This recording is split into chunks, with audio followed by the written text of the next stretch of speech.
So, bago po tayo mag-umpisa, tayo po ay manalangin. Ama namin, kami po ay lumalapit sa iyo sa mga oras na ito. Tinatalaga ang gawaing ito na pagbabahagi ng iyong salita sa buwan na ito ng Fairview Christian Fellowship patungkol sa mission. Dalangin namin ang banal na spirito ay kumilos sa bawat isa, maging sa akin, na manguna ka, O Diyos. Salamat sa ngalan mo, Jesus. Amen. So, ang pinamagatan ko ho ang aking ibabahagi sa inyo ang paano ho maibalik o ibalik ang daan patungo sa misyon ng isang lokal na iglesia. Yung pong naibahagi sa amin ni Pastor Manny, kami nga po ay manggagawa doon 2004. Ako po ay sa larangan ng kabuhayan, livelihood. At si Mrs. naman po ay sa pagtuturo sa mga bata. Yan po yung aming naging platform. Marami ho kaming karanasan sa mga pumupunta doon, nagmi-mission, yung tinatawag ho nating short-term mission exposure. At ang amin pong hangarin talaga ay mula po doon sa mga nag-STM ay meron pong itaas ang Diyos na makakasama doon ho sa mission field na mga kapwa manggagawa. Ang amin pong karanasan ay hanggang ngayon nagnanais pa rin ho kami madagdagan kami. Kasi nga po may mga biroan ho kami doon. The harvest is plentiful, but the workers are getting old. Kaya po, hanggang ngayon nananalangin pa rin ho kami na tumugon ang mga kapatiran sa lokal na iglesia ng pagmimisyon. Kaya po ito'y napamagatan ko hong ibalik ang daan patungo sa misyon.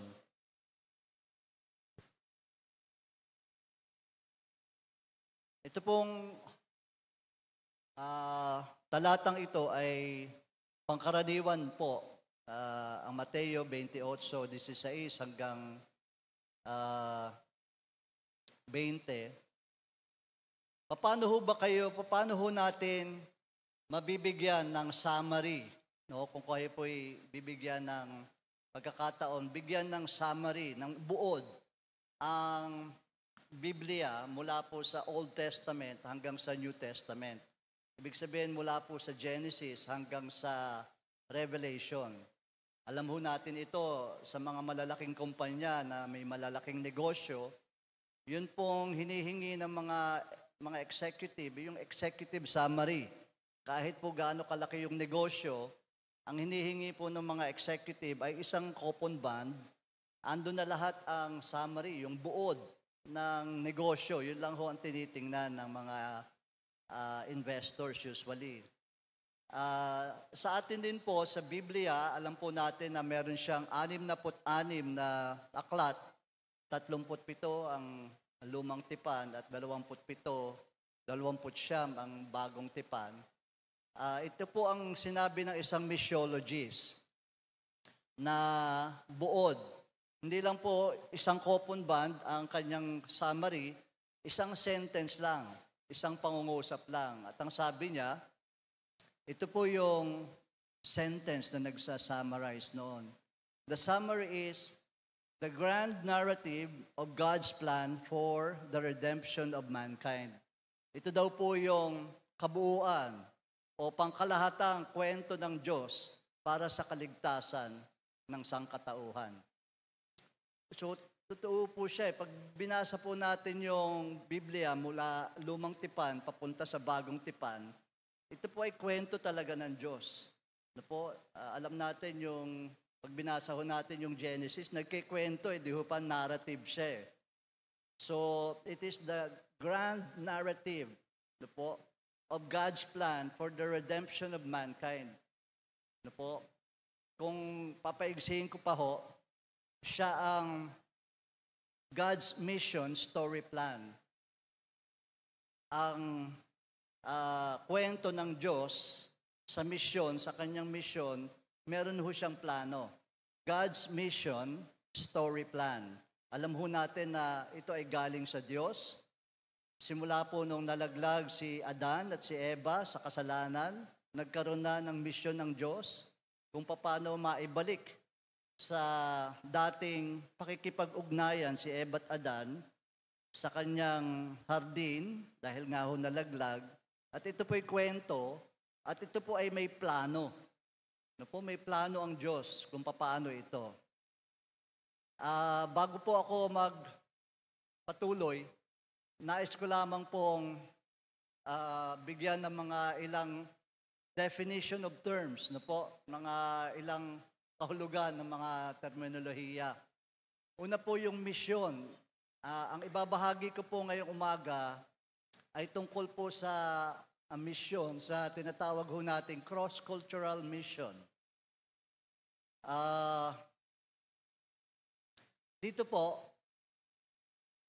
malaking bagay na makatutulong po na mismo ang Biblia magbigay kahulugan ng akin po ibabahagi sa inyo tungkol sa cross-cultural mission. Dahil sa iglesia po, pwede ho nating sabihin, everything is mission. Na kahit po tumawid ka ho dyan sa kabilang kalsada at ikaw ay nagbabahagi ng ebanghelyo, pwede ho siya talagang tawaging mission. Dahil mission ho ng Diyos na maligtas ang sangkatauhan. Pero ngayong umaga po, ang ibabahagi ko po sa inyo, ang mission. Sang-ayon po sa Acts 13. Meron po dyan sa Acts 13, verses 1 to 6.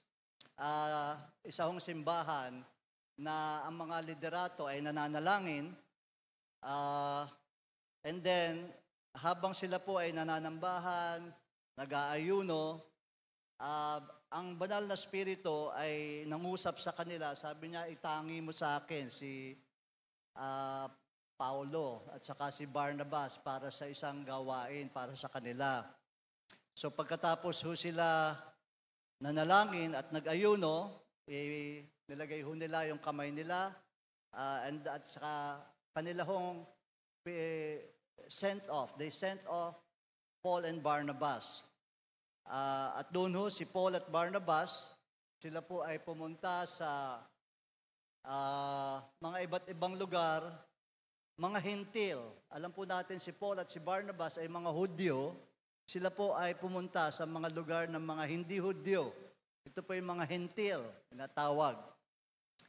Kaya dito po ang una, kahulugan ng misyon na ibabahagi ko ho sa inyo ngayong umaga, ang mga tumutugon ho sa gawain ng misyon ay mga tinawag ng Diyos. So, pareho lang din ho dito yan, di ho ba? Sa tuwing tayo ho ay naglilingkod sa Diyos, kahit po sa kabilang karsada, kailangan ho ng may pagtawag ng Diyos. Sila din po ay tinawag ng Diyos, si Paul at si Barnabas. Ang ikalawa, sila rin po ay kinumpirma ng mga leaders ng lokal na iglesia ng Antioch. Sabi po dyan, after they had fasted and prayed, they placed their hands on them and sent them off. Kinukumpirma po ng mga liderato, ng pinuno ng iglesia, na itong mga ito, si Paul at si Barnabas, ay mga manggagawa ng iglesia, ng lokal na iglesia na yan. So yan po yung ikalawa, kinukumpirma ho ng mga pinuno ng lokal na iglesia ang mga manggagawa. Pareho din ho, di ba pa? Dito ho, kapag kami mga manggagawa, ay kinukumpirma ng pinuno ng iglesia na to. Ngunit ang ikatlo ay nakalagay ho dyan, the two of them sent on their way by the Holy Spirit went down to Seleucia and sailed from there to Cyprus. When they arrived at Salamis, they proclaimed the word of God in the Jewish synagogue. John was with them as their helper. So ito po mga lugar na to ay mga hentil. Ano po? Talaga lang, alam naman po natin yung kwento. Noon hong sila ang mga Israel na excel sa Babylon. After 70 years, pinauwi na sila. Pero hindi ho sila lahat nag-uwian sa Jerusalem. Ang iba po sa kanila pumunta sa iba't ibang lugar, yung tinatawag po nating Jewish diaspora. Kaya po ang pinupuntahan una ni Paul at ni Barnabas ay yun pong mga sinagoga. No po, yung mga sinagoga na itinalaga, establish ng mga Hudyo sa iba't ibang lugar.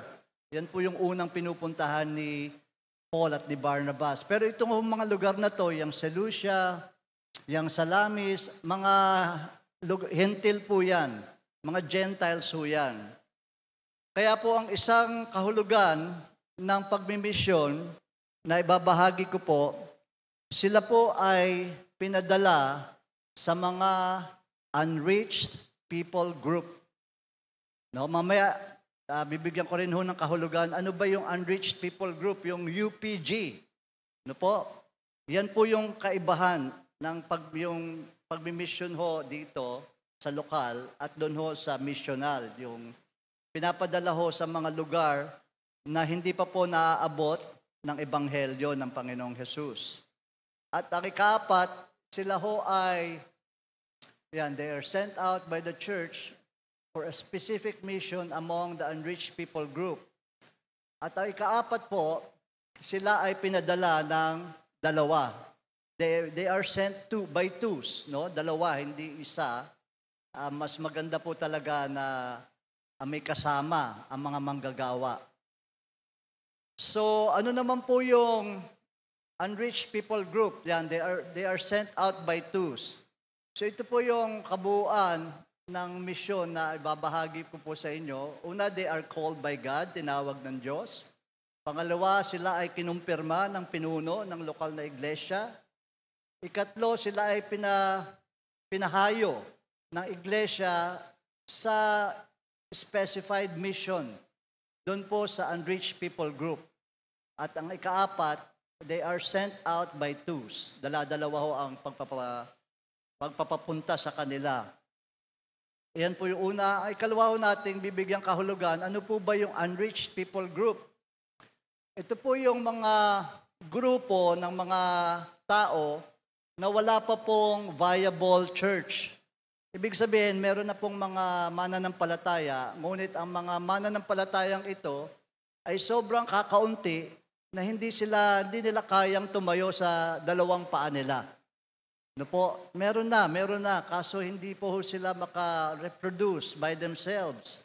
Kaya ho sila tinataguri ang UPG o Unreached People Group. So, babalikan ho natin yan. Ito naman po ay marami sa inyo alam ho ang ibig sabihin ng alagad ni Kristo. Pero tatalakayin ko lang ng maigsi. Alam ho natin yan sa Lucas 14:26. Ang una po ay, ang isa pong alagad ni Kristo ay pinaprioridad niya ang kanyang ugnayan kay Kristo higit sa lahat ng mga ugnayan, no? Higit sa lahat ng relationship. Pag nabasa ho natin yan, anyone who does not hate your father, your mother, your brother, your sister, even your children, and even your life is not worthy to follow me. So yan po yung kahulugan ng pagiging alagad. Mahalaga ho yan. Kailangan ho talaga ng ganyang devotion and commitment to Christ. Ang ikalawa po, siya ho ay sumusunod kay Kristo no matter what. Ano po? Sumusunod. He follows Christ no matter what. So, ang ikatatlo, siya po ay, yan po, pinaprioridad niya ang ugnayan niya kay Kristo sa lahat ng mga ugnayan, pati sa kanyang sarili. Siya ay isang buhay na pagsasakripisyo para sa kapakanan ni Kristo. He lives a sacrificial life for Christ's sake. Ano po? Yan po yung ano. At ang ikatlo, ano naman po yung Great Commission? Ito po yung dakilang mission ng Diyos na hindi lang po iniimbitahan ang iglesia, ngunit inuutusan. Inuutusan po ang iglesia na makilahok sa misyon ng Diyos. Alam po natin ito na bago si Jesus ay pumunta sa langit, ito po yung kanyang huling habilin. Ano po, mandato ho ito sa iglesia. Yung binasa ho natin, therefore go and make disciples of all nations. Ano po, mandato po ito. Yun po yung Great Commission. Tayo po ay inuutusan ng Diyos na makibahagi o makilahok sa misyon ng Diyos. At isa pa pong definition ng term, ito po yung tinatawag na pastoral. Ang pastoral po ay kung ano po ang mga kaganapan dito sa lokal na iglesia. No po, ito po ay kinakategorize na pastoral. Ang mga gawain po dito sa lokal na iglesia ay kabilang sa pastoral work. Ito po yung mga alalahanin ng iglesia, no, sa bawat miyembro, sa bawat tupa. No po, pastoral yan. Shepherding the flock towards a spiritual, biblical life. Yan ho talaga ang layunin ng lokal na iglesia, na ang bawat mananampalataya ay lumago, mabago, patungo sa isang spiritual, biblical na buhay. No po, binabago tayo. Blessing po yan sa lahat ng mga mananampalataya na nababago ang buhay. Pastoral work ho yan. Dito ho sa iglesia, nagaganap yan. Isa pa pong ibig sabihin ng pastoral, ang lahat pong kaganapan dito sa iglesia ay inihahambing sa pagpapala ng Diyos kay Abraham. Alam po natin yan, no po, nung si Abraham ay tinawag, ang sabi ng Diyos basically kay Abraham, Abraham, pagpapalain kita, yun po yung tinatawag ng mga missiologists na top blessing. Yun po yung pagpapala sa ibabaw ng pangako ng Diyos kay Abraham. I will bless you. No po? Yan din po sa lokal na iglesia. Lahat po tayo rito ay merong top blessing. Ano po yung top blessing na yon? Yun po yung pagbabago ng Diyos sa ating buhay na tayo mula doon sa makamundong buhay ng ating kung saan ho tayo galing, tayo po ay binabago na magkaroon ng spiritual sang-ayon sa Biblia na uri ng buhay. Pagpapala ho yan, top blessing ho yan sa iglesia. Ngunit hindi ho natatapos yung sinabi ng Diyos kay Abraham. Sabi niya, Abraham, pagpapalain kita. Pero meron hong kadahilanan kung bakit pinagpapala si Abraham. Ano po yung lower blessing? Nandiyan po.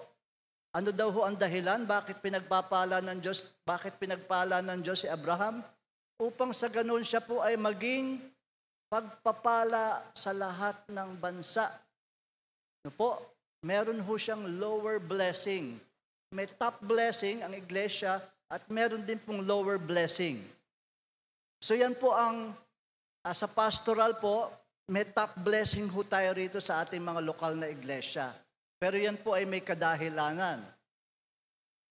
Ano naman po yung missional? Kung dito po sa lokal na iglesia ay pastoral, lahat po ng mga alalahanin, I will bless you, meron din pong missional. Ano naman po yung missional? Ito po ay, it deals with the missionary mandate of the church. Yan nga pong binasa natin kanina. Matthew 28. Ano po? At ito po makikita natin na ito pong pastoral, ito pong binasa natin, Matthew 28:20 to 16 to 20. Kalimitan po, itinuturing natin yung Matthew 28:16 to 20, isang mission text. Ano po, ay tungkol yan sa misyon. Hindi yan lokal na iglesia. Yan po ang isang aming tinitingnan na hindi po ganap na mission lang po yung text na yan, yung Matthew 28:16 to 20. Yan din po, hindi lang ho siya missional. Yan din po ay pastoral. Bakit po? Kasi make disciples of all nation eh. Kasama po ang nation ang atin pong nation, ito pong kung saan po tayo naroroon. Tayo po ay nasa bansa, nasa lugar po ng Quezon City. kasama po yan ng nation. Alam ho natin yung nation, ethnic groups. Ano po, Katagalugan, mga Tagalog. Ano po, kasama po ito. Kahit po yung Acts 1:8, yan din po ay tinuturing ng marami na ay mission yan eh. Kasi ang sabi dyan, you will be my witnesses to Judea, to Jerusalem, Judea, Samaria, and to the ends of the earth. Tinuturing po ng ibang mga Kristiyano na ay mission yan eh. Pero malinaw ho, sinasabi ng talata, you will be my witnesses to Jerusalem. So hindi lang po siya missional, pastoral din po siya. Saan po ba yung Jerusalem natin? Di po ba dito mismo? Kasama po dyan yung ating pamilya, yung ating kapitbahay, yung ating katrabaho, kaeskwela, yun pong mga MMDA dyan. Jerusalem ho natin ito eh. Kaya po yung mga talatang yan, Matthew 28, Acts 1:8, hindi lang ho siya missional, pastoral din ho siya. Ito po ay magkaakibat, yung dalawa ho na yan. Dahil ho napaka-importante, napaka-mahalaga ang papel, ang ginaganap ho ng lokal na iglesia sa misyon. Saan po ba nanggagaling ang mga manggagawa sa UPGs? Di po ba sa local iglesia? Dito po nanggagaling yun eh. Hindi ho siya basta sumisulpot na lang ho sa kangkungan yung mga manggagawa at naging manggagawa na hindi ho. Dinidisciple ho sila rito sa lokal na iglesia eh. Kaya po ang pastoral and ang missional ay sila ho'y magkatuwang. Mahalaga ho ang ginagampan ng papel ng lokal na iglesia sa pagmimisyon. Kaya po, yan po yung sinasabi ng Biblia. Kaya po yan po yung missional and pastoral na po. At meron pa po, pagtsagaan nyo lang ho ng mamaya ho, ilalapat ho natin itong mga terminolohiya na ito po. Mission mobilization. Basically, ang sinasabi ho ng, ano ho bang ibig sabihin to mobilize? Basically, ang sinasabi ho ng definition ng mobilize ay upang ihanda ang isang tao sa gawa o sa gamit. Preparing someone for action or use. Pag minomobilize ho tayo, inihahanda ho tayo sa isang aksyon o sa isang paggamit. Ang mission mobilization o ang MM ay isa po siyang proseso that mobilizes, recruits, prepares, or makes ready the church into mission. Ito po yung ginagawa dito po kasalukuyan sa Fairview Christian Fellowship. Minomobilize po. Nabanggit ho ni Doc Lemuel kanina ang mga bagong nagtapos. Mamaya po, tatalakayin ko rin po yung na yan. So, ang mission mobilization po ay proseso. Makikita po natin sa Biblia na meron pong proseso na ginawa ang Panginoong Jesus na kung minsan po siya ay maramihan. Yan po ay ginawa niya doon sa kanyang 12 alagad. Maramihan. Na po, the 11 apostles, it may come in a group like the 11 apostles were mobilized, at pwede rin po siya, it may come in a personal way, individual. Kagaya ho ni Apostle Paul. Alam ho natin si Apostle Paul, nang siya ay tinawag ho siya nang siya ay naglalakad sa road to Damascus. Di po ba alam ho natin yung kwento ni Apostle Paul? Naglalakad ho siya doon, tapos siya ay nakakita ng napakaliwanag na kaliwanagan, siya ay nabulag at sabi, Paul, why are you persecuting me? Sabi ni Paul, Lord, is it you? Yes, Paul, sabi ng Panginoong Jesus. Yan po yung unang pagtawag ng Panginoong Jesus kay Paul. So, isa lang po si Paul na tinawag, individual, hindi siya parehas ng mga 12 apostles, no? Grupo. Ito si Paul, individual lang. Tinawag siya. And then, pagkatapos tawagin ni Paul, pagkatapos sa tawagin ni Jesus si Paul, ano hong sunod na naging proseso? Si Paul po ay dinisciple ng iglesia.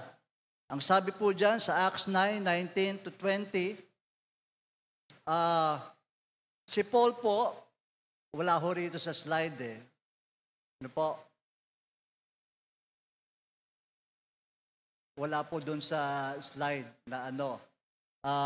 Ayan, God through the church, disciples equipped, trained, prepared the called ones by means of the Old Testament.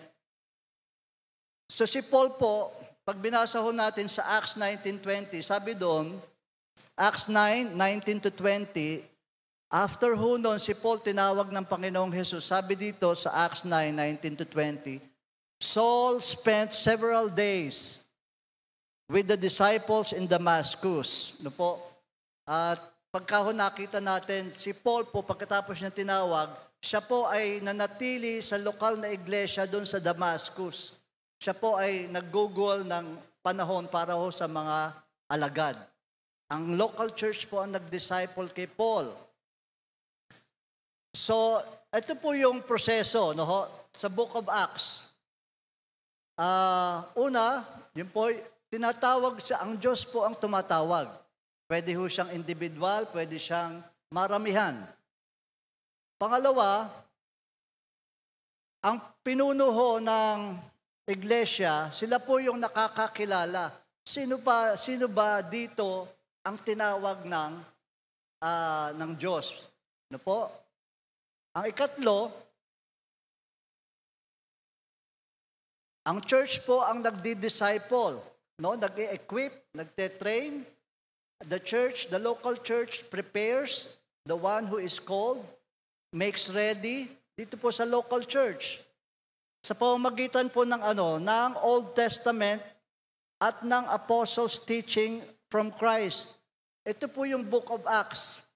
Ang ginagamit po nilang Biblia noon ay Old Testament lang. Wala pa pong New Testament noon eh. At ang kanilang ginagamit din ay ang mga katuruan ng mga alagad.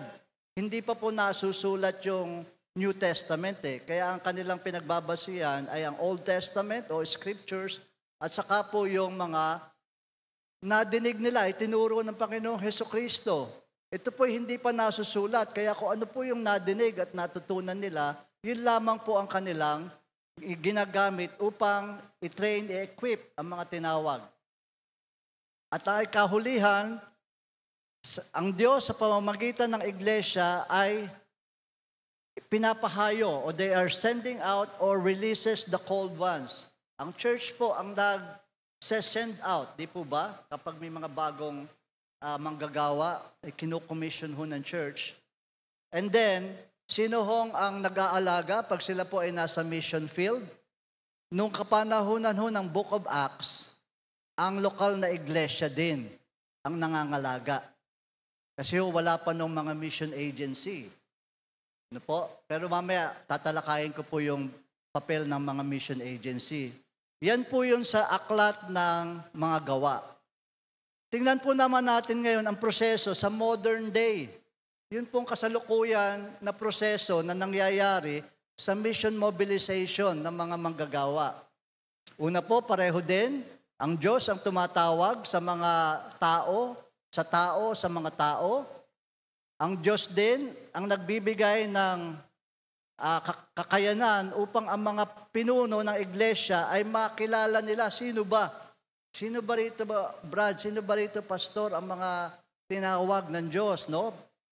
Binibigyan po ng kakayanang spiritual ang mga pinuno ng iglesia. Pagdating ho rito sa ikatatlo, nagkakaiba ng konti.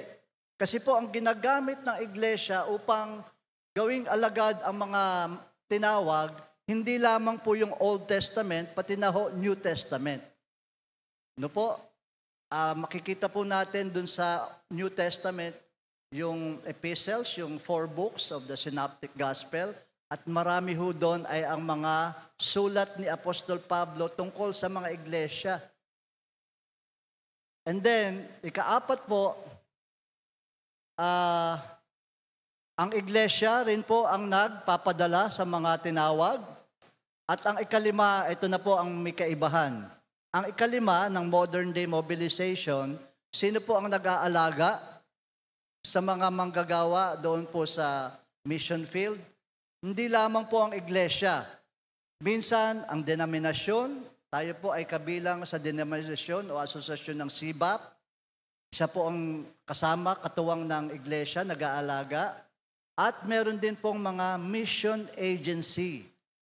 Ano po, yan po yung kasalukuyan. Kasi nga po, noong panahon nila Paul, wala pa pong mission agency, wala pa pong denomination eh. Kaya yan po yung proseso. Ito po ay bahagi ng magkakaugnay na papel ng mga disciples sa pagmimisyon. Ano po? Ito po ay na-identify ng mga missiologists. Meron po ang mga humahayo, goers. Yan po yung mga long-term goers. Ang tawag po technically, missionaries. Ano po? Meron din pong mga prayer warriors, mga global intercessors. No? Yan po ay nananalangin.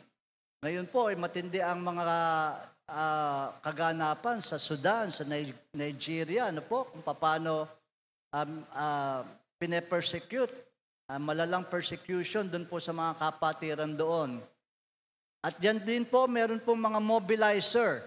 Ano po, yan po yung mga tao na nagpe-prepare, inihahanda ang mga tinawag sa pamamagitan ng pag-equip, pagte-train, pagpunta sa mga short-term administrators, facilitators, assistants.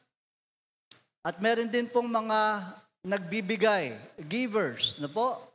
Kalimitan po ang mga givers, sila po yung financially funding the mission ministry of the local church. Ano po? At meron din pong welcomers. Yan din naman po ang mga umaabot sa mga migrants. Ano po yung mga dayo, yung mga bagong salta o mga dayo dito po sa ating lugar, sa iglesia o dito po sa ating immediate community. Sila po yung mga nagwe-welcome o nagre-reach out. So ito po ay kabahagi ng mission, kaya ko po nailagay dito. Babalikan ho natin yan mamaya para sa ganun mas lalo ho natin maunawaan ang pagmimisyon. So, ito na po tayo sa ating text. Pagpasensyahan nyo na ho, mahaba yung introduction. Pero i-apply ko ho ito yung atin ho mga definition of terms kasi medyo marami. No ho? Pastoral, local, pastoral, missional, unreached people group, mission mobilization. Pero i-apply ho natin dito sa ating teksto ng Matthew 28:16-20. So ito nga po, no? Yung 11 disciples went to Galilee. Again, gusto ko lang hong bigyan din na ito pong mga teksto na to, hindi lang po siya missional, pastoral din ho siya. Hindi ho pwedeng maihiwalay. Yun hong pagbimisyon sa local church, napakahalaga ho ng local church. Ano po? Kaya ito po, kasama ho rito yung nasyon ng Kamaynilaan, Katagalogan, dito po sa Quezon City. Mahalaga ho na ang bawat isa ay nadidisciple dito ho sa Fairview Christian Fellowship. Ano po? Kaya mahalaga ho yung pastoral work dito. So ano po ba yung una? Mahalagang susi. Nang sa ganon, yun pong ating go for more. Ano po yung ating bigay diin ngayong buwan? Go for more. Ang una pong susi, mga susi, sa pagmimisyon ay kung gusto po nating makapwesto ang mga kapatiran sa mission field, ang una pong susi ng pagmimisyon ay ang pinuno ng iglesia. Po, ang liderato ng iglesia, isa ho sa mga susi ng pagmimisyon. Kami po ay nagpapasalamat sa Diyos sa pamumuno po ni Doc Lemuel. Ngayon po ay kasama po si Pastor Christian at ang mga kapatiran dito, si Sister Edith, na sila po ay tumugon sa hipo ng Diyos sa kanila na yung Great Commission, makilahok. Hindi po marami yung kagaya ng uri ng iglesia po na kung saan kayo kabilang, napakakaunti po. Kaya para sa akin, pinagpala ho kayo na kayo mga kabilang ho dito sa Fairview Christian Fellowship. Dahil ang inyo pong mga liderato ay tumugon sa Great Commission. Pinagpala ho kayo. Ano po? Ang una pong susi diyan ay ang liderato na sumasamba, nananalangin at nag-aayuno. Ang uri po ng pamumuno ng isang lokal na iglesia ay spiritual. Spiritual po siya, ang liderato ng uri ng pamumuno. Bakit po nasabing spiritual? Sumasamba? Sumasamba tayo, hindi naman natin nakikita ang Diyos. Pero may pananampalataya tayo na sa ating pagsamba, nalulugod ang Diyos, di po ba? Spiritual po siya eh. Hindi natin siya nakikita pero sumasamba pa rin tayo. Spiritual ho siya. Ito po ay spiritual corporate worship. No po? Pangalawa, praying. Nananalangin ho tayo eh. Pero hindi naman natin nakikita ang Diyos. Pero sa kabila ng ating pananalangin na hindi naman natin nakikita, patuloy tayo nananalangin. No po? Spiritual po siya eh. Hindi po siya physical, mental, emotional. Spiritual po siyang gawain, lalo na po ng pamumuno ng iglesia. At ang ikatlo, fasting. No po? Nag-aayuno. O Panginoon, ipaalam mo sa amin, ipaalam mo sa bawat kabilang sa iglesia na ito, ano ba yung Panginoon kalooban mo? Ipaalam mo. Na po kaya tayo nag-aayuno eh. Kasi gusto natin, yung kalooban ng Diyos, hindi lang natin malaman, tayo rin po ay sumang-ayon. Na po kasi minsan alam natin pero hindi tayo sumasang-ayon. Panginoon, kaya ako nag-aayuno. Tulungan mo ako sumang-ayon sa kalooban mo. Kasi hirap nga ho tayo dahil alam naman ho natin, we're still in the sinful nature. Si Satan is countering our spiritual efforts. Kaya ho tayo nag-aayuno, O Diyos, tulungan mo ako na sumang-ayon sa kalooban mo. Na po, ito ay spiritual. At alam po natin, yung 11 disciples ho na yan, sila po yung mga naging pinuno ng iglesia. The 11 disciples went to Galilee, to the mountain where Jesus told them, and when they saw Him, they worshiped. No po, sila po yung naging pinuno ng iglesia. Eh. Yan pong 11 disciples na yan. 11 na lang po sila.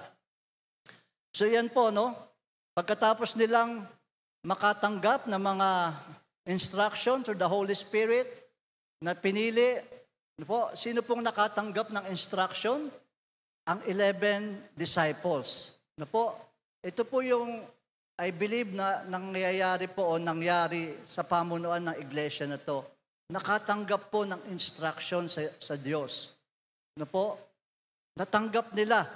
Hindi nila tinalikuran yung instruction na yon, tinanggap nila at inunawa nila, pinagpe-pray nila. And then, ito po, sumunod sila.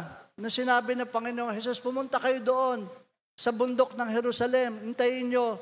Sumunod sila. Hindi lang nila tinanggap yung instruction ng banal na spirito. Sumunod sila. No po, sino po ba yon? Siya po si Pedro, si Juan, si Santiago, si Andrew, si Filipo, Thomas, Bartolomeo. Yun pong 11. No? At sila ay, they all joined together constantly in prayer. No po? And then Acts 2:42, they devoted themselves to the apostles' teaching and to fellowship and to the breaking of bread. And then, sabi nila doon, nung dumadami na ang mga mananampalataya, nakafocus ho yung liderato, yung pinuno ng iglesia, dumadami. Ang dami ng mga alalahanin, pati yung pagkain, pisikal. No, nagkakaroon ng pagtatangi, sabi ng mga liderato, o sige, itatagubilin namin ang mga responsibilidad na ito sa inyo, nang sa ganon, kami ay makapagbibigay atensyon sa panalangin at sa ministeryo ng salita ng Diyos. Focus ho yung leaders na po sa spiritual na gawain at sa salita ng Diyos. Focus ho ang mga leaders. At yan din ho, while they were worshiping, the Holy Spirit said, yun po, no? Binibigyan po ang iglesia sa mga spiritual na gawain, binibigyan po ang pamumuno ng iglesia at ang mga kabilang sa pamumuno, meron ho kasi tayong hindi lang pastoral, meron ho tayong board, merong deacon, meron pong elders, at ang iba kahit ho walang mga katungkulan, sila po ay nakakasama sa spiritual na gawain ng pananambahan, pag-aayuno. Sila po ay binibigyan ng kakayanan na makadinig sa Diyos. Nang sinabi ng Diyos, o sige, itangi niyo sa akin si Paul at si Barnabas. Nadinig po ng pamunuan ng Church of Antioch. Yan po yan, si Barnabas, si Simeon called Niger, si Lucius, si Manaen, mga prophets po sila, ang mga teachers, yan po yung mga leaders po, ng iglesia ng Antioch local. And so, isa ho sa unang susi ng pagmimisyon ay ang mga pinuno ng iglesia. At ang uri ng pamumuno po ng iglesia ay spiritual. Spiritual po siya. Ano po? Meron pong isang pastor, siya po si Pastor Jeff Lewis. Isa po siyang pastor. Yan din po yung kanyang, nanalangin ho siya sa Diyos. Sabi niya, Panginoon, bigyan mo ako ng kabigatan sa aking puso na mabigat sa puso mo. Sabi niya, Lord, burden my heart with what burdens yours. Yan po yung kanyang prayer. Na po, pinanalangin ho niya mga 1 hanggang 2 taon. Pagkatapos ho ng kanyang 1 o 2 taong pananalangin, siya po ay tinugon ng Diyos. Ang sabi ng Diyos sa kanya, Jeff, ito ang tugon ko sa iyong panalangin. Sabi niya, this is what burdens my heart, Jeff, that my name and my renown be made known to all the nations. Ang kabigatan ng puso ko, sabi niya kay Jeff, ay ang aking pangalan at ang aking katanyagan ay makilala sa lahat ng bansa. Yan po yung tugon ng Diyos kay Jeff Lewis. Na po, sabi ng Diyos, Jeff, ito ang kabigatan ng aking puso. Nang ang aking pangalan at ang aking katanyagan ay makilala sa lahat ng bansa. Kaya nga po, ito po ang nagbigay inspirasyon kay Pastor Jeff Lewis na sumulat po ng aklat ng God's Heart for the Nations. Ito po ay 1980s pa, pero hanggang ngayon, ito po ang isa sa mga number 1 best-selling ng book sa pagmimisyon. Ito po ay sumasang-ayon sa talata ni Isaiah 66:19. Sabi niya dyan, they will proclaim my glory among the nations. Verse 20, they will bring all your brothers from all nations to my holy mountain in Jerusalem as an offering to the Lord. Yan po talaga ang pagbimission po. Mission po is not so much about the saving of souls. But mission is about the glory of God and the honor of God being made known to all the nations. Ang karangalan ng ating Diyos at ang kaluwalhatian po niya ay makilala sa lahat ng bansa. Yan po yung sinasabi na katuruan ho yan ng Biblia sa Old Testament. Kaya, yan po yung una. Yung liderato ng iglesia na they exercise spiritual activity in this church. They worship together, they pray, they fast, so that they can discern who among the members of the church are being called by God. Alam ng iglesia kung ano na po yung readiness o preparedness ng isang potential o kandidato sa pagmimisyon. Yung talata ho natin, sinasabi dyan, ang susunod, and the 11 disciples, when they saw Jesus, they worship Him. Ang ikalawa po ay ang going, paghayo. Yan, sabi po dyan, go therefore.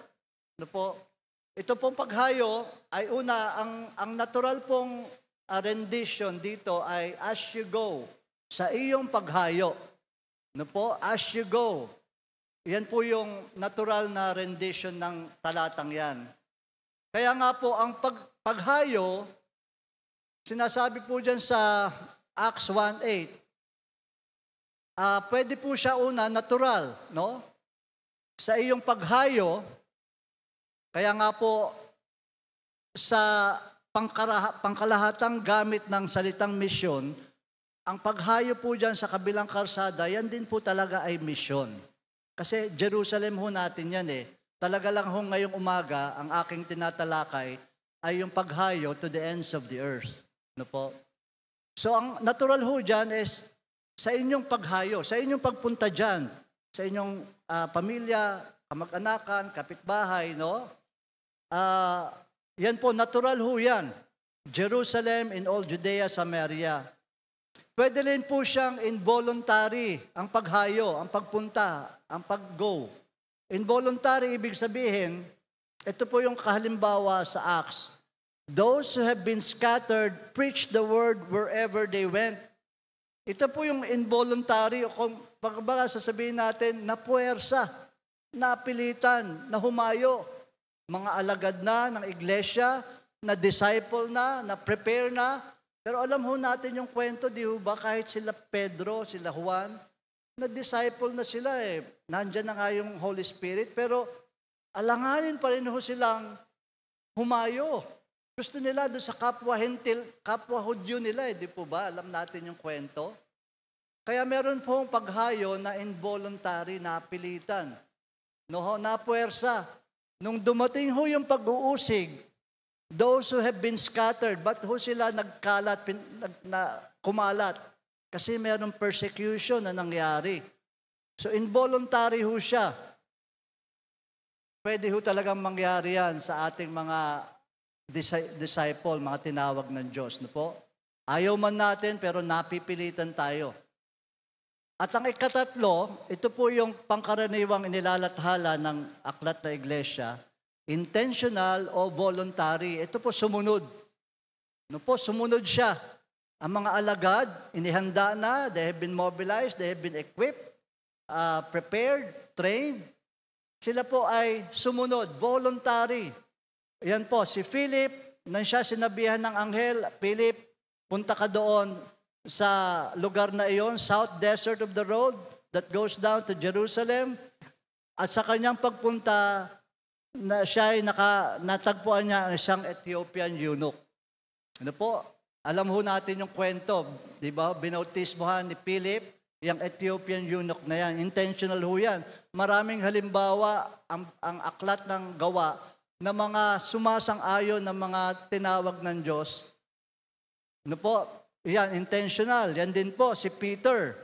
Si Peter po, alam natin, isang Hudyo. Hindi siya humahayo sa mga hentil. Pero dumating yung panahon na tinawag ho siya ni Cornelius. Sabi sa kanya, pumunta ka kay Pedro at papuntahin mo siya dito. Pumunta ho doon yung mga hentil sa bahay ni Pedro. Sabi ni Pedro, anong kailangan nyo? Pero nung nakilala po ni Pedro, sabi niya, sa susunod na araw, sumama ho si Pedro doon sa mga hentil. No po? Kasama ang ilang mga kapatiran at sila ay dumating sa Cesarea. Isa pong hentil na lugar yan, Cesarea. Kasi si Cornelius, siya po ay nakatanggap ng pangitain at pinatawag ho niya si Pedro. Intentional ho yan, voluntary. Sumunod ho si Peter sa instruction ng banal na spirito. Ito rin po, no po, si Paul, balik ho tayo dun sa kanina, si Paul at si Barnabas, sila po ay sumunod din. Pumunta sa mga hentil. Intentional or voluntary din ho yan. Ito po ngayon ay kabahagi ng paghayo. Tinatawag ho nating short-term mission o kaya short-term mission exposure. Ano po ba itong STM or STME?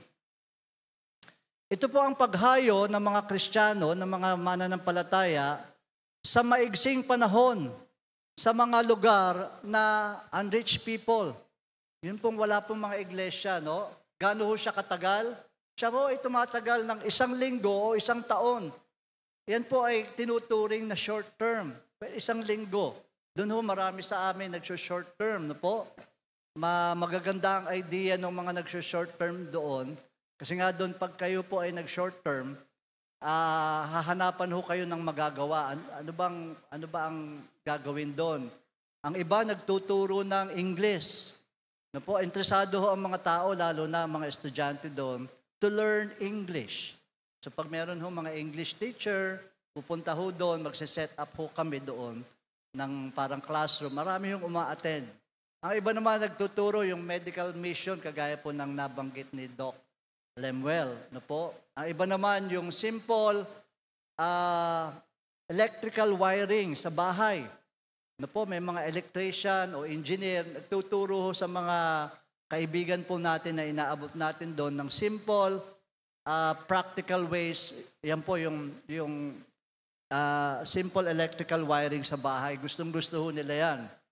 Yan po yung short-term mission.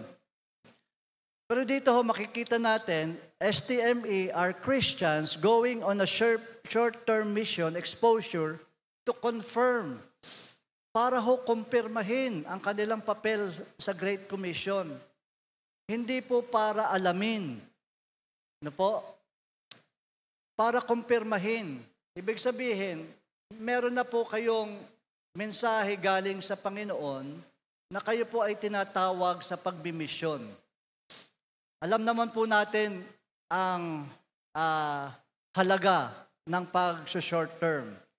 Isa po dyan ay ang ating oras, ang ating lakas, at ang atin hong kaperahan. No po, gumagastos po ang iglesia sa tuwing may mga nag-short term, at alam naman din po natin na gusto ng Panginoon na tayo po ay maging mabuting steward. No po, tayo mabuting tagapamahala ng mga resources na pinagkakatiwala sa atin. Kaya nga po, ang short-term mission talaga pong bahagi ho yan ng mobilization, paghahanda. Kaya nga po ang sabi ng isang missiologist, kung tayo po ay makakasama sa short-term mission, pwede ho natin tanungin ang ating sarili ng itong katanungan. What contribution will I have to missions now and in the future? Ano ho ba ang sa aking pag-short term? Ano ba ang kontribusyon na aking maibibigay sa pagmimisyon ngayon at sa panghinaharap? Ano po? Pwede rin po natin tanungin ang ating sarili, ano bang kontribusyon aking maibibigay sa plano ng Diyos para sa kaligtasan ng sangkatauhan? Tingin ko po maganda ho siyang katanungan sa ating sarili sa panahon na tayo po ay mag-short term. Nang sa ganun, pagpunta natin doon na para kumpirmahin ang ating tawag ng Diyos, makikita mas lalo pong magiging focus ang ating layunin. Bakit ba ako mag-short term? Ano po? And then, ay katatlo po, meron nga po kanina na bahagi ko, ang papel ho ng mga mission agency. Dahil nung unang panahon, wala pa pong mission agency. Ngayon po, marami na pong mission agency. Yung mga mission agency, sila po yung nag-specialize. To name a few, meron ho tayong mga SEND International, meron ho yung Open Doors, OMF, Overseas Missionary Fellowship, Frontiers. No po, meron din ho tayong mga local mission agency, yung CPMT, Creative Prime Movers for Transformation, SALAM. Mga lokal ho yan ng mga mission agency. Ano po bang papel nila? Kung ang Diyos ang tumatawag at nagpapadala sa mga manggagawa, ang iglesia ang nagre-release sa Kanya, ang papel po ng mission agency, siya po ang tumutulong na ang mga missionary ay manatili sa field. Ano po? Tinutulungan niya ang mga missionary na manatili. Kasi nga ho, medyo ang sitwasyon, condition ho sa field ay may maraming pagsubok. Tumutulong ho ang mission agency dyan sa pananatili ng mga manggagawa dyan po sa field. So bahagi din po yan ng paghayo. Paghayo. Ang ikatatlo po rito ay ang pagbabautismo. Doon po sa aming lugar, kung saan po ang mga tao ay sasabihin ko pong pagdating ho sa ating pananampalataya, sila ay medyo hindi naman po hostile o meron silang, pero minsan sila po ay hostile o meron silang animosity sa atin pong pananampalataya. Kaya po ang mga kaibigan po natin doon na nakakakilala sa Panginoon, sila po ay agad-agad binabautismuhan. Agad-agad po silang binabautismuhan sa kabila ng mga pagsubok sa oras na sila ay sumampalataya sa Panginoong Hesus. Binabautismuhan ho sila agad-agad. Bakit po? Yun po sa kanilang pagtalikod, sa dati nilang pananampalataya at sa pagyakap po sa kanilang bagong pananampalataya, ito po ay critical, isa po siya ay crucial sa kanilang kalusugan ng kanilang pamumuhay sa kanilang bagong pananampalataya. Critical ho yan. Bagamat mapanganib na sila'y matagpuan ng kanilang mga kamag-anakan, ng kanilang mga spiritual leader, bagamat mapanganib na sila'y makilala, na sila pala'y tumalikod na sa dati nilang pananampalataya, pero ganun pa man, sila po ay binabautismuhan agad dahil yung agad-agad na pagbabautismo sa kanila, ito po ay mahalaga sa kanilang pamumuhay sa bagong pananampalataya nila. Kaya binabautismuhan sila agad. Dito po sa atin, naano ko na lang ho, ito na nga, gusto ko sanang itago yung ating mga inaabot doon, lumabas ho dito. Ang isa pong mga kaibigan natin doon na totoong tunay na naniniwala kay Kristo, siya po ay mas handa harapin ang mga iba't ibang pagsubok doon po sa kanyang komunidad. Kasi siya naman po, sa oras na siya ay nakakilala kay Jesus, nananatili ho siya doon sa kanyang komunidad, na kung saan paligid ho doon ay hindi naman Kristiyano. Kaya sa kanyang pagbabautismo, siya ay kinilala na siya ay tagasunod ni Kristo Jesus. Ito po ay nakakatulong sa kanya kung paano ho siya mamuhay sa kalagitnaan ng komunidad na kung saan siya kabilang. Siya po, kung siya ay mabautismuhan agad-agad, siya po ay nananatiling palihim na mananampalataya. Bakit po ganon? Nabautismuhan agad pero palihim, secret believer siya? Parang contradictory, di po ba? Ito po ay makikita po natin yan sa Biblia na meron pong mga sinabi ang ating Panginoong Jesus na ikaw na nampalataya ka, o sige, wag mong sabihin yan sa mga leaders. Wag mo sabihin. Kasi nga po, iniiwas po ang mga bagong mananampalataya sa premature persecution. Yung hindi pa napapanahon na pag-uusig. Kasi nga po, hindi pa nila kaya tumayo sa kanilang dalawang paa. Pag sila ay in-expose mo na sa hindi pa napapanahon na pag-uusig, malamang po sila ay magko-compromise. Kaya po, sila ay, bagamat na-baptize na sila, marami po sa kanila nananatiling palihim na mananampalataya. Ito po ay wisdom. At ang ikaapat po, ito po yung ating isa, kung ang una na susi ay ang mga liderato, uri ng pamumuno ng liderato ay spiritual, ito pa rin ho ang isang susi sa pagmimisyon, ang katuruan, ang pagdidisciple, teaching them to obey everything I have commanded you. So, meron po nakapagsabi na ang basic na katuruan po sa pagmimisyon ay evangelism. No po? Sa lahat po ng mga naglilingkod sa Diyos, alagad ng Diyos, no po, ang evangelism is the 101 of missions. Basic po yan. No po, na tayo'y marunong magbahagi ng mabuting balita. It is the basic and the first thing a disciple learns, the gospel of Jesus Christ.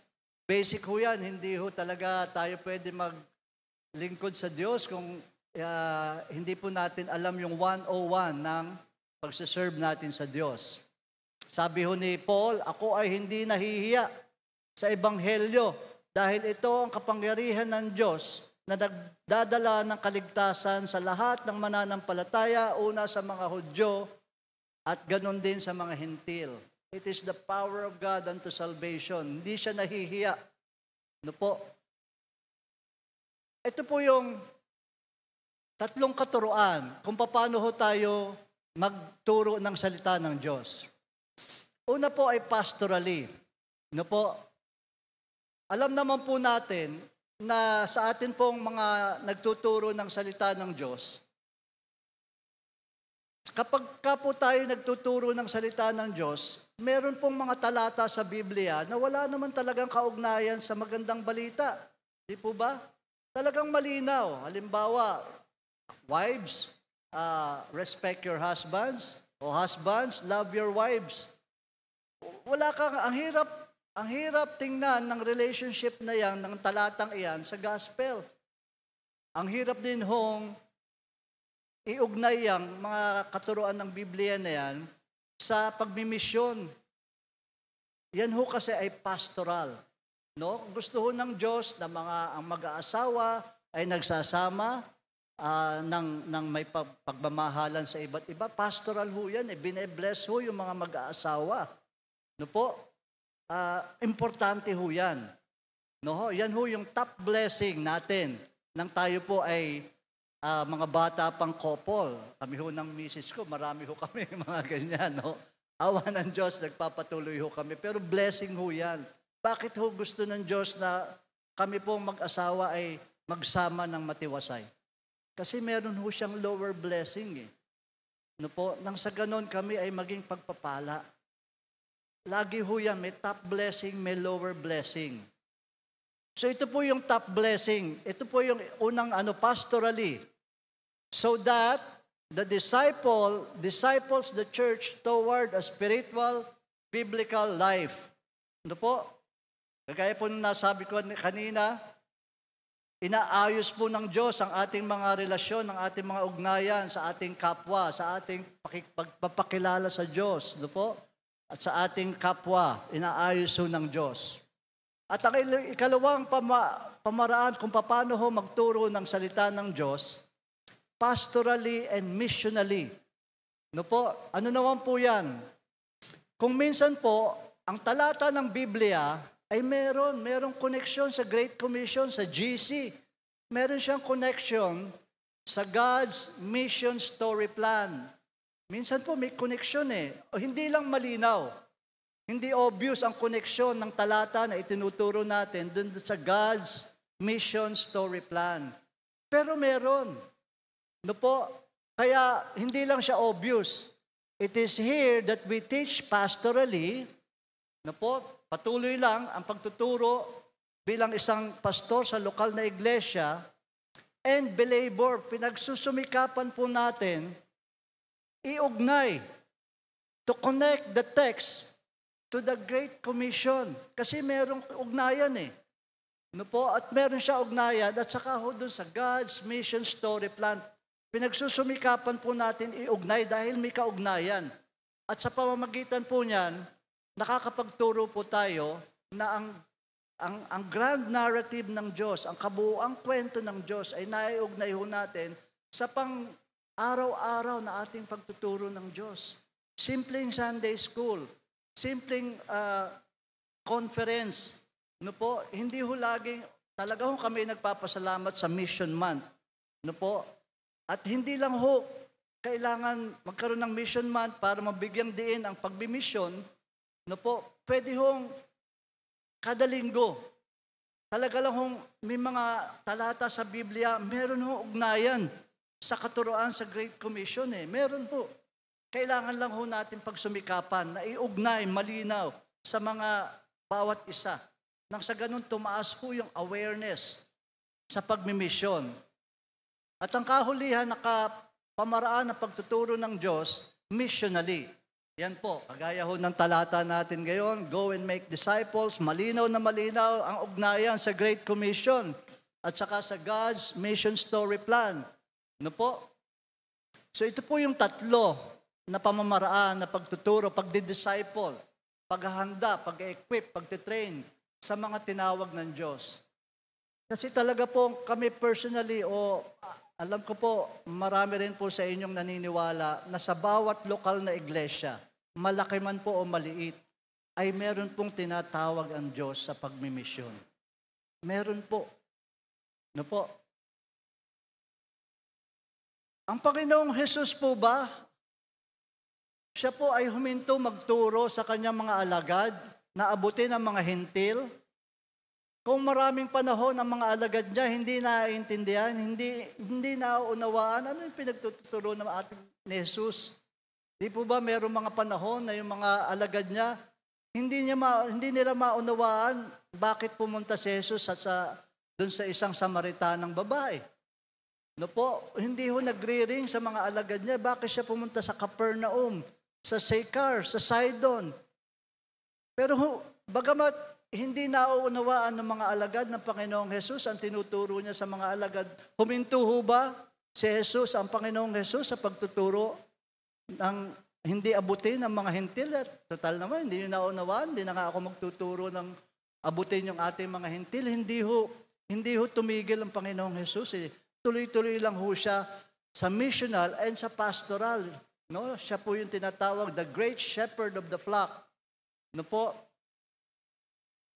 Tingnan ho natin dito, sa Acts 10:34-36.